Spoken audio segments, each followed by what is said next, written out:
بسم اللہ الرحمن الرحیم کہ یہاں پر تبلیغی جماعت کے کچھ 4 بندے آئے، وہاں اتنی سردی ہے نعوذ باللہ کہ نقطہ ان جماعت سے بھی نیچے، صفر سے بھی نیچے۔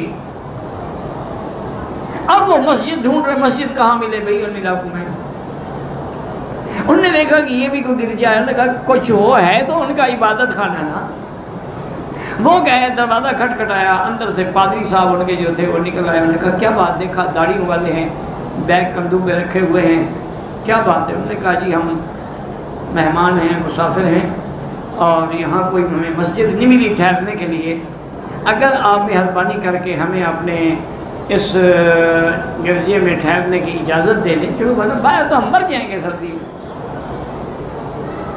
وہ سمجھ گیا کہ یہ کون ہے، چونکہ وہ ان کا مولوی تھا نا، پادری تھا نا ان کا۔ انہوں نے کہا کہ حضرات میں اجازت دے دیتا ہوں، لیکن ایک شرط ہے، نہ تو یہاں میرے اس مقصد میں کوئی تم تبلیغ کرو گے، نہ تقریر کرو گے، اور نہ گشت پہ جاؤ گے، نہ کسی کو تبلیغ کر کے یہاں لے آؤ گے، بس تم اپنی رات گزارو اور پھر آرام سے صبح کو ناشتہ کرنے کے بعد یہاں سے تشریف لے جائیں، اور یہ سارا کچن ہے، اس میں ہر چیز موجود ہے، ہر چیز جو مرضی ہے پکاؤ کھاؤ، اس کی بھی تمہیں اجازت ہے۔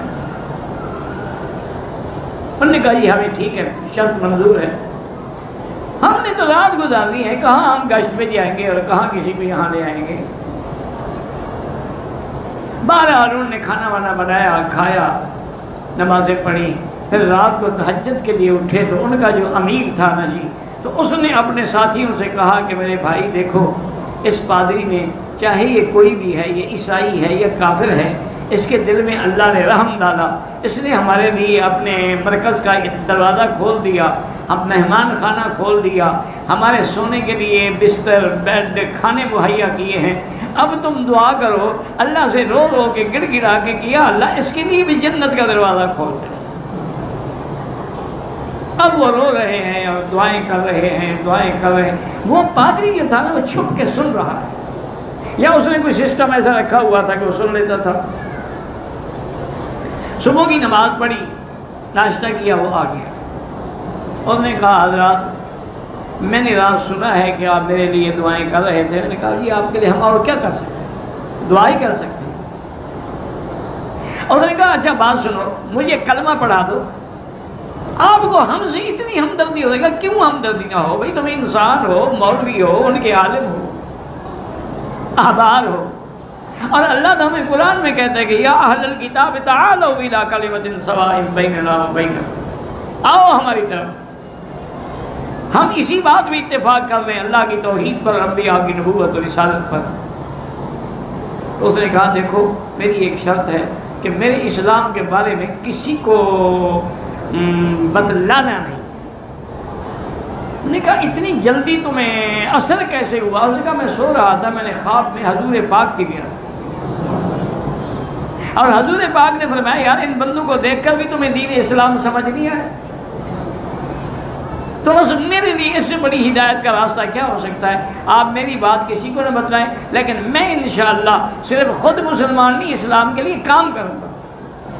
انہوں نے کہا جی اس بندے نے اتنی محنت کی کہ اپنے پورے حلقے کو کلمہ پڑھا دیا، اس لیے جب آپ ہمدردی کریں گے تو اس وقت اثر ہو۔ تبلیغی جماعت والے بڑی اللہ والوں کی جماعت ہے، اور ان کے جو خدمات ہیں کم سے کم اس وقت مجھے اور کوئی ایسی جماعت نظر نہیں آئی جو دین کا اتنا بڑا کام کر رہی ہے۔ انہوں نے پوری دنیا میں اللہ کا دین پہنچایا ہے۔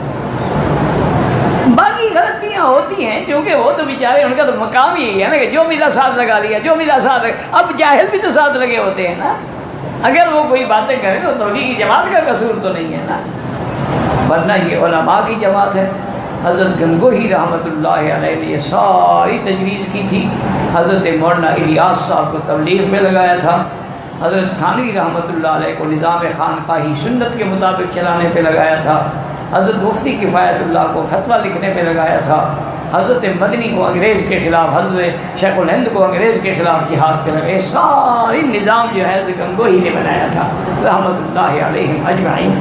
پھر بھی حضرت الیاس فرماتے ہیں کہ میں پریشان تھا کہ حضرت نے تو بڑی آسانی سے کہہ دیا نا کہ اللہ پاک کے نبی کی امت کو دین پہ لگاؤ، تبلیغ کرو۔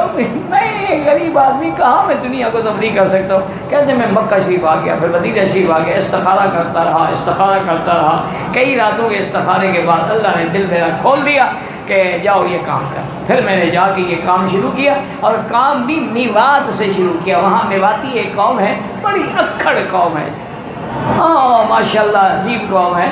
تو کہتے ہیں بھیا نے وہ ایسی قوم ہے کہ جاہل اور اکھڑ، اسی میں تبلیغ شروع کی۔ اب کہتے ہیں میں نے ایک بوڑھے آدمی کو نماز سکھائی، بڑی مشکل سے اس بیچارے کو نماز وضو کرنا سکھایا، نماز سکھائی۔ دوسرے دن جو میں آیا تو مجھے بڑی خوشی سے ملا، کہنے لگا حضرت اللہ پاک آپ پہ راضی ہو، آپ نے جو مجھے اٹھنا بیٹھنا سکھایا نا، میرا پیٹ بند رہتا تھا، اب ہوا چلتی رہتی ہے۔